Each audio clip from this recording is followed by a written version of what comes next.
I never thought the person I trusted most in this world would be the one to destroy me. Not a stranger. Not some online troll. My own sister.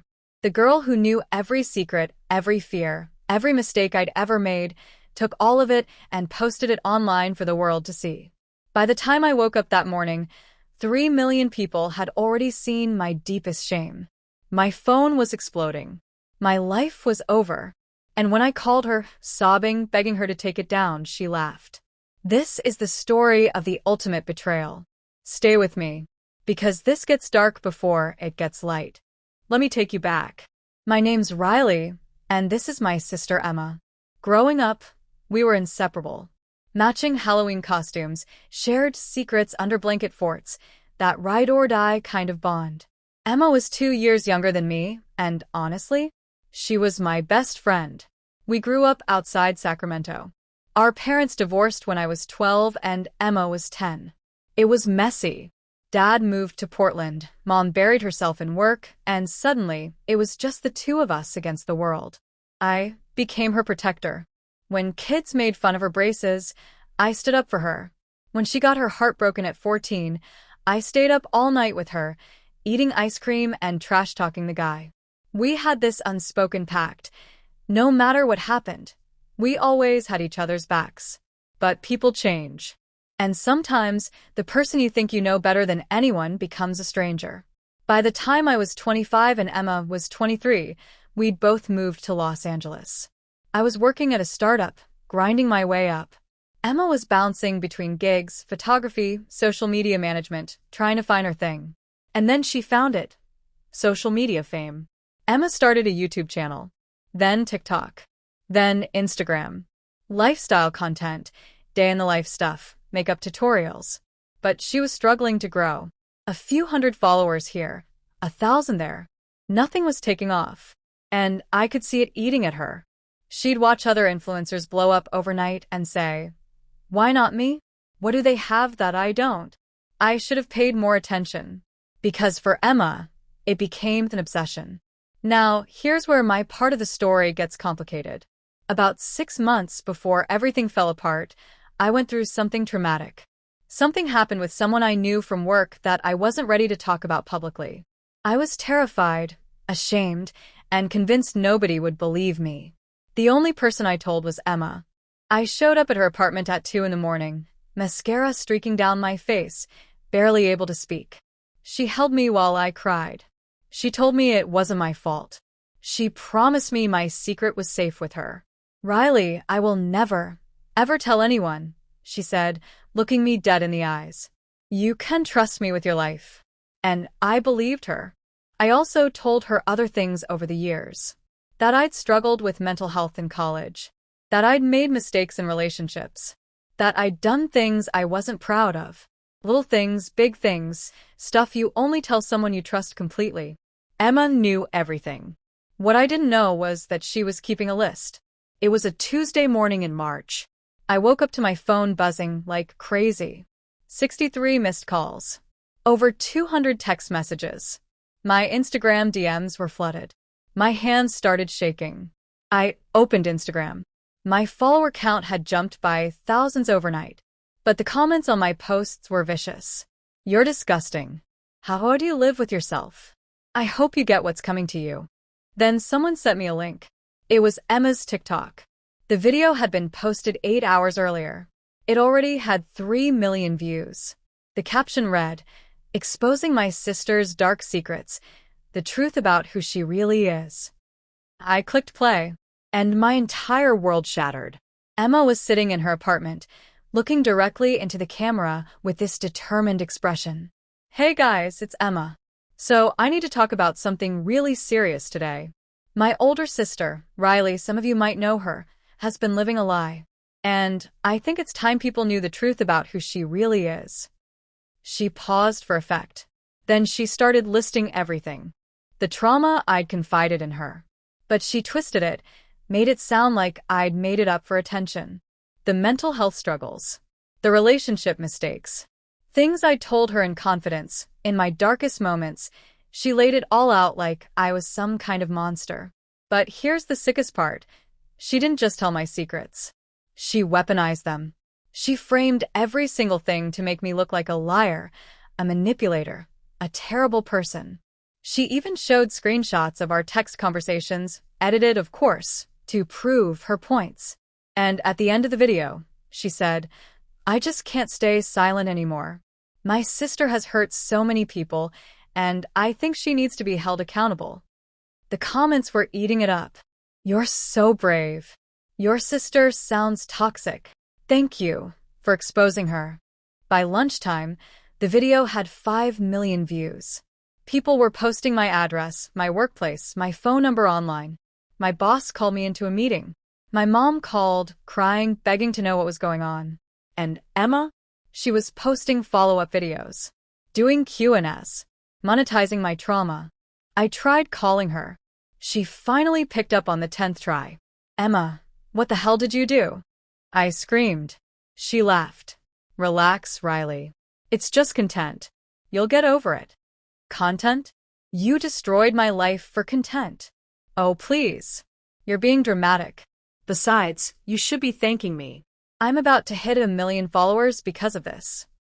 That night, I sat in my apartment, curtains drawn, phone off, and I realized the person I loved most in this world never really loved me at all. The next few weeks were the darkest of my life. I took a leave from work. My boss was understanding, but I could tell they were worried about the company's reputation. Some coworkers unfollowed me. One sent me a message saying she needed space. My friends were split. Some stood by me, but others distanced themselves. Because here's the thing about public scandals. Even when you're innocent, people start to wonder. I stopped leaving my apartment. I deleted all my social media. I changed my phone number.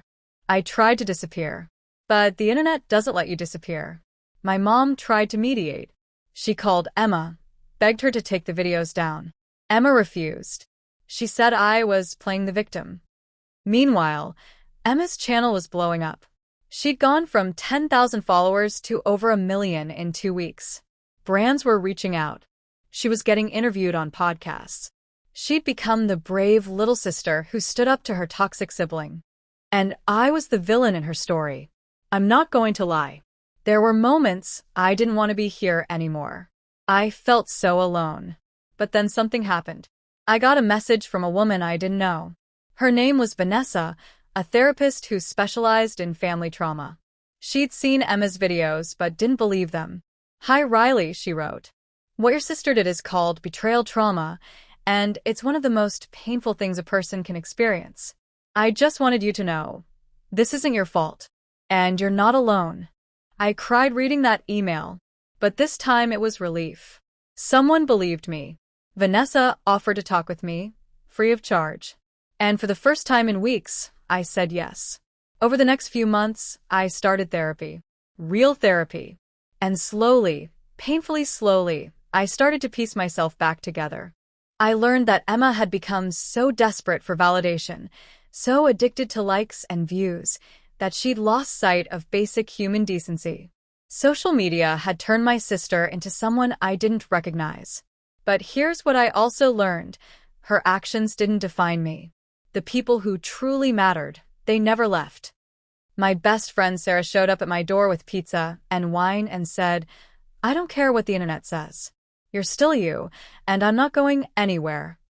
My mom cut off contact with Emma until she took accountability. My boss reached out and said, "We know who you are, Riley. Come back when you're ready."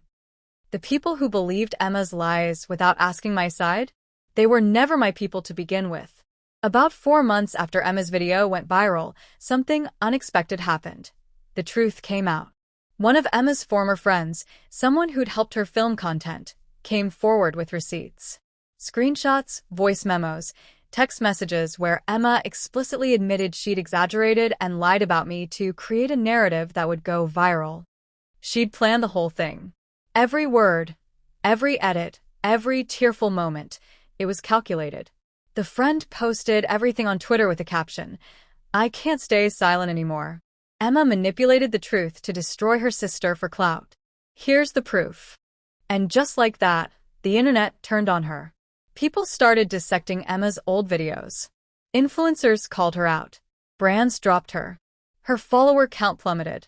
She went from hero to villain in 72 hours. Emma posted an apology video, crying, saying she made mistakes, that she never meant to hurt anyone. But people could see through it. And you know what? I didn't feel vindicated. I just felt tired. Because even though people knew Emma had lied, I couldn't get those months back.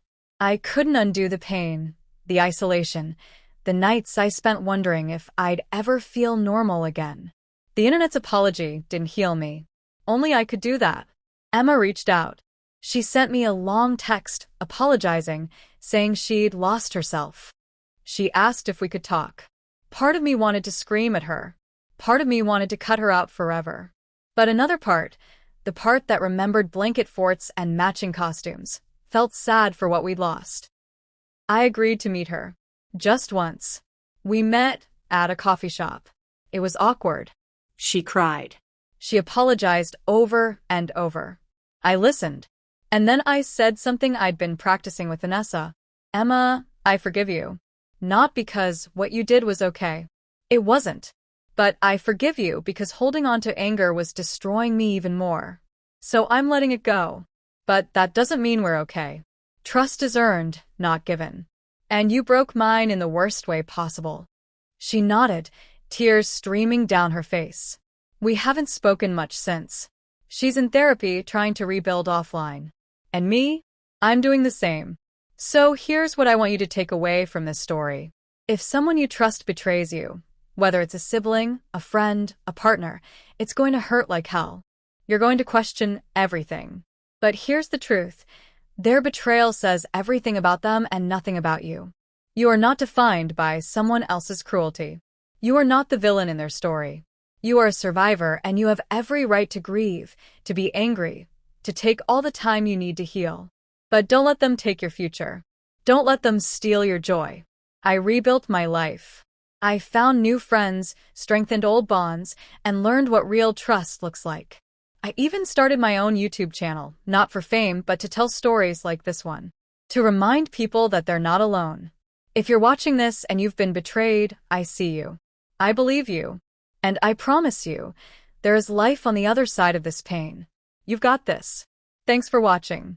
And to Emma, if you're watching this too, I hope you find peace. I really do.